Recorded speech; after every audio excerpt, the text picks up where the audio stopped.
Last week on February 6th, 2022, my friend Jerry Cahoot passed away. He passed away that Sunday afternoon, and I found out Monday morning, from his wife, Danelle. I had texted Jerry Friday before he had passed, just checking up on him, but I was unaware of what he was going through at the time. But I had texted him Friday, and I didn't hear back. Jerry and I had kept in touch off and on these past 6-7 months since we did the interview. A lot of texting and social media messages. And it was always just a quick, hey, how you doing? How's it going? Since the interview, he had quit FedEx and he had taken on the responsibility of becoming a full-time caregiver, full-time, for his parents.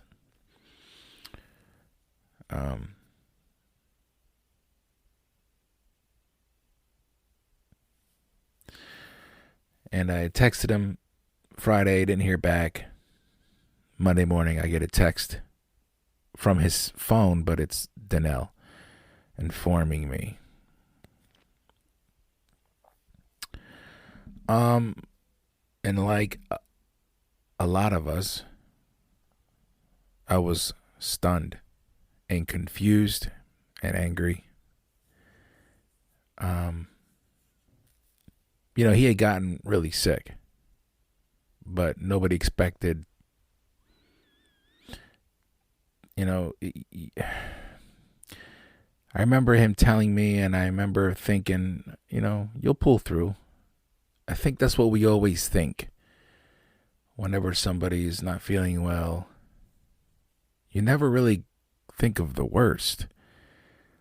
And Jerry was one strong-minded dude, man.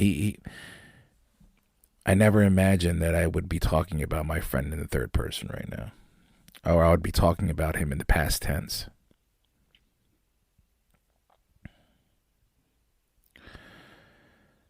And so I'm doing this because, for a couple of reasons. One, I felt obligated to speak about Jerry and remember him because he was that important to me. And just because I have an obligation, or I feel an obligation to do so, doesn't mean I have the right. So I made sure that Jerry's wife was okay with me doing this. And she did. She gave me her blessing. But I wanted to remember him. Two, because I know a lot of people that worked with Jerry, that where I work, are feeling a little bit, or maybe a lot, like how I'm feeling right now. And I think the past week, I've just been going through the motions.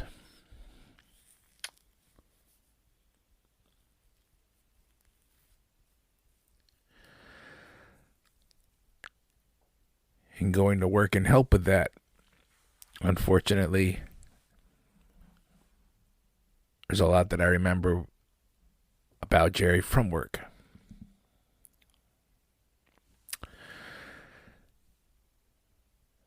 And I'm not going to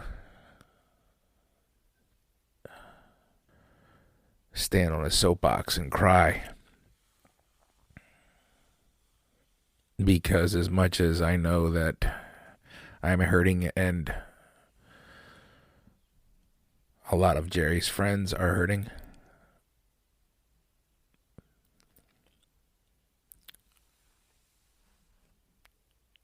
Jerry's family is the priority right now. And I can only imagine their hurt and loss. And that's what something like this does. It kind of puts things into perspective. Or not even kind of, it most definitely does. And it's made me think of a lot of things. And maybe one day I can get into that, but I don't want to do that now because this isn't about me. It's about the impact that Jerry had on my life and others.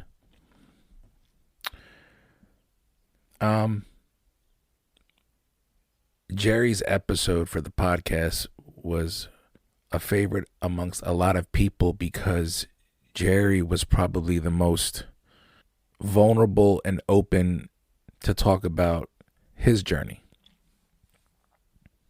And if you want to listen to his journey, you go ahead and listen to it. I don't want to get into the ins and outs of that because I want to remember him. Jerry's ability to allow you to see himself in a vulnerable state and be open and honest and scared, because he was a little nervous to do that, but he knew what the end game was of that. It was to help somebody. Jerry was always the type of guy to think of how somebody could use some help and what he could do or what could he do to help. And I think working with Jerry, myself and a lot of other guys had an opportunity to see that on display. The camaraderie, the teamwork, the brotherhood, the wanting to make sure you were good, listening to you, being an ear, listening to someone vent, giving advice. He would do that in these small little windows that, at least for me, I knew how important it was. I just didn't realize how important it was until he was gone. And I began to think back.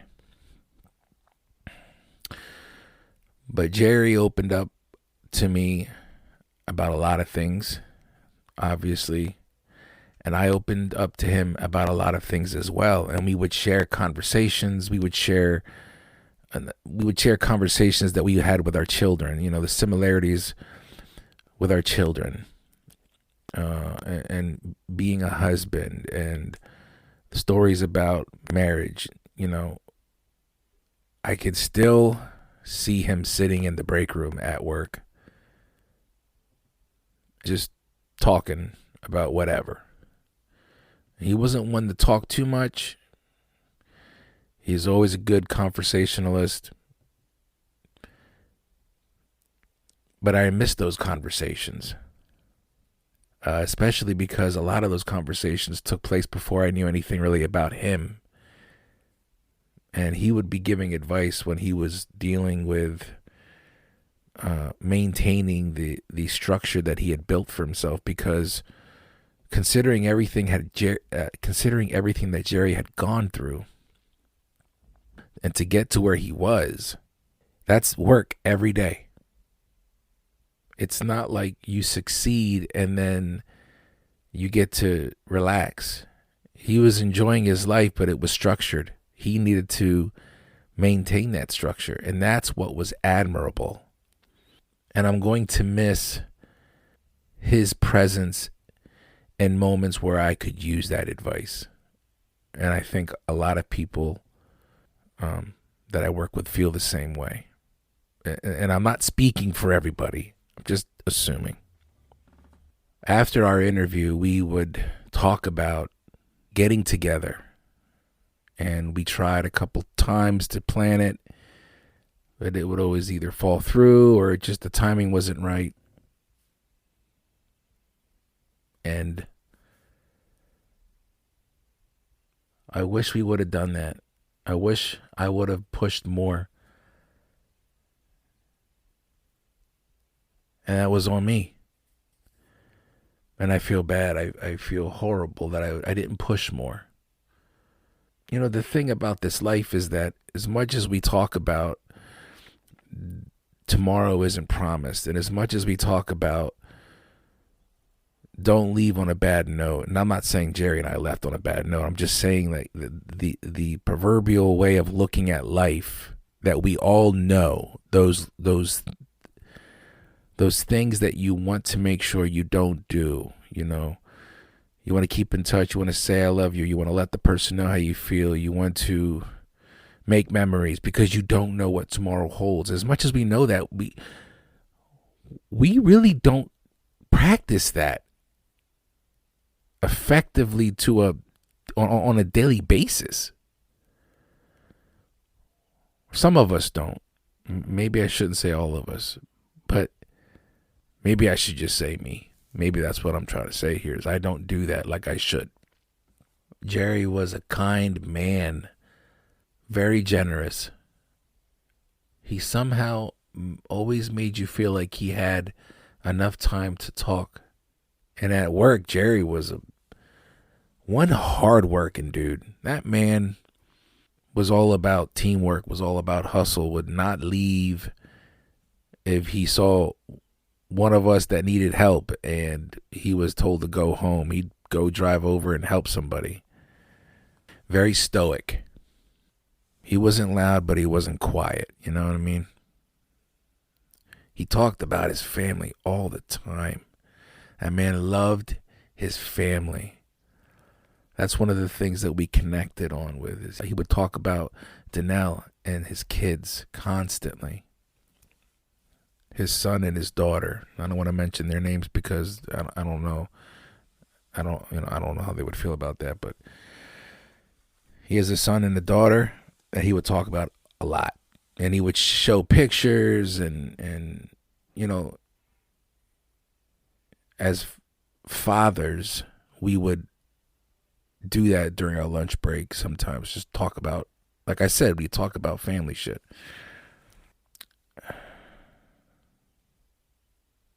And this past week,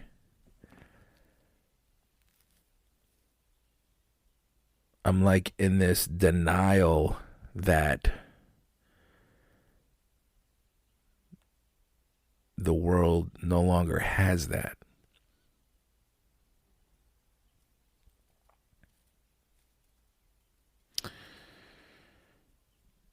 For whatever reason, God wanted him home. And I think most of us will have a hard time understanding that. But that only shows the level of impact that he had on our lives, Jerry.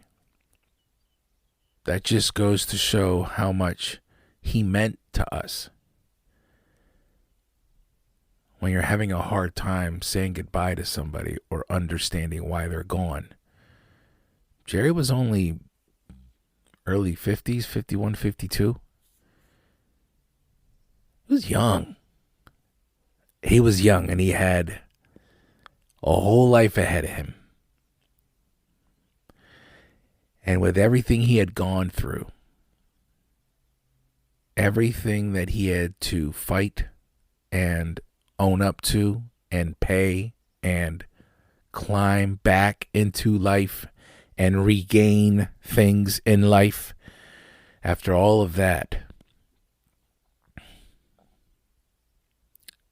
now he's gone. And that's what hurts. But if there's one thing that I often do this past week is I try to think about what Jerry would be saying right now. And I believe wholeheartedly that Jerry would be looking at all of us right now and he'd tell you, what the fuck are you doing crying for me? I'm good. Don't cry for me. Don't cry for me. I can hear him cussing at us and telling us not to fucking sweat it. You know what I mean? I could see him with that smirk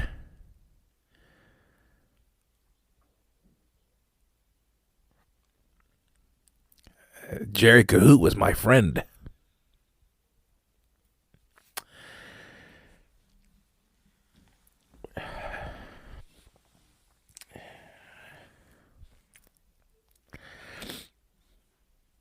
And I am grateful for his presence in my life.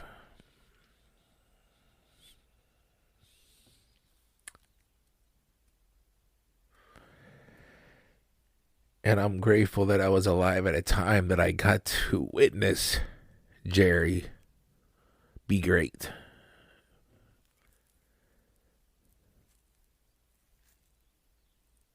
And I got to witness Jerry embrace his family and his family embrace him.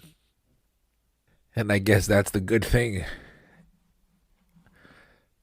about this experience, is that as much as it hurts, we got to see him do good. And granted, I met Jerry 6-7 years ago, so I only knew him for a small window. But when he would talk about his marriage with Danelle and the pictures that you see of them, you can tell that that's true love. And I know that he was able to get back to where he was with the ride or die woman by his side. And that's a fantastic story. And there's so many more things we can look at here. The love that his children had for him. And he spoke about missing time with his kids and trying to get that back, and taking his time and knowing that it wasn't going to be easy. You know, those are words of somebody that had humility, that knew he knew things weren't going to be as easy as he wanted them to. That's a characteristic of somebody that's worthy of admiration. And I promise you, I'm not using this opportunity to vent and cry. I'm missing my friend Jerry. There's a lot of us that are missing our friend Jerry. There's somebody that's missing her husband Jerry, and there are 2 children missing their father Jerry, parents missing their son Jerry, and a lot of us missing our friend Jerry. And what that shows me is that he touched a lot of people's lives. And so I'll continue to remember Jerry. I'm never going to forget this man. And it's put things into perspective where I'm going to start looking at life a little differently and start prioritizing even more what I feel is important and work for it. Because that's what Jerry did. That's what Jerry did. And I'm not going to waste any time but the time that I have on this earth with this life putzing around when I know Jerry did what he did and changed his life around. This life is fragile. And life is short. Even when you live a long life, it goes like that.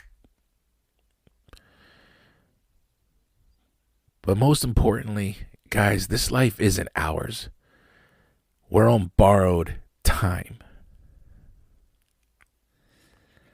So when you wake up in the morning, be thankful that you could do that. When you go to bed at night, be thankful that you lived the day and hope that you could wake up in the morning again.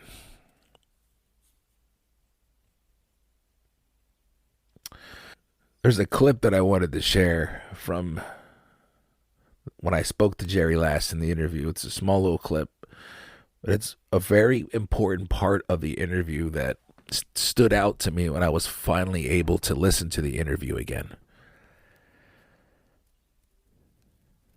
And I want to ride out with this part so we can hear Jerry talk. But to give it context, he's pretty much just talking about not taking things for granted and what he experienced after everything and how he was able to appreciate things. And it's very beautiful to me. So I just wanted to share it for you guys. Thank you for taking the time to listen. For those of you who don't know Jerry, they just know of Jerry through the interview and they've heard and sent their condolences. I appreciate that. I know Danelle and the kids and Jerry's family appreciate all the love and support. There is a GoFundMe for Jerry and his family. I'm going to put that in the description of this episode, and I'm also going to share it on social media. If you could, whatever you can, just take some time and donate whatever you can to Jerry's family. Yeah. So, all right. All right, y'all be safe. And here's Jerry. One last time for y'all. There's a lot more to appreciate in life than you think there is. You know what I mean? You take for granted the smallest little thing in the world. Like I told this story one time when I came home. My wife, I got home and my wife's like, "Well, what do you want to do?" I said, "Man, I want to go to the grocery store. I'll go to the fucking grocery store. I want to pick out this and that." We walked around Giant for 45 minutes, Felix, and I didn't have nothing in the fucking cart because I didn't know what the fuck to grab because I ain't had that kind of a fucking. Yeah. I didn't have that ability to pick and choose. There was so much to pick and choose. Like, it was little shit like that. Like, yeah. It was little things like that was like, whoa. It started clicking in my mind and I started thinking about things. And that was the kind of stuff that, made me appreciate a lot more in life. People take for granted a lot of things, and sometimes I wish people would sit back and like really reflect on what they have. I feel blessed as to where I'm at right now in my life, even with the surgeries and all that, because I've gone from losing everything, and when I mean everything, I mean a house, my jobs, my money, having to go rent a fucking house, trying to find a place before I got locked up for my family. Like, I lost everything, and I've got it pretty good now. You know what I mean? Now I busted my balls to get where I'm at, but sure. I feel lucky that I had the second chance to do that. Jerry, if you hear me, I love you, and I'll see you when I see you.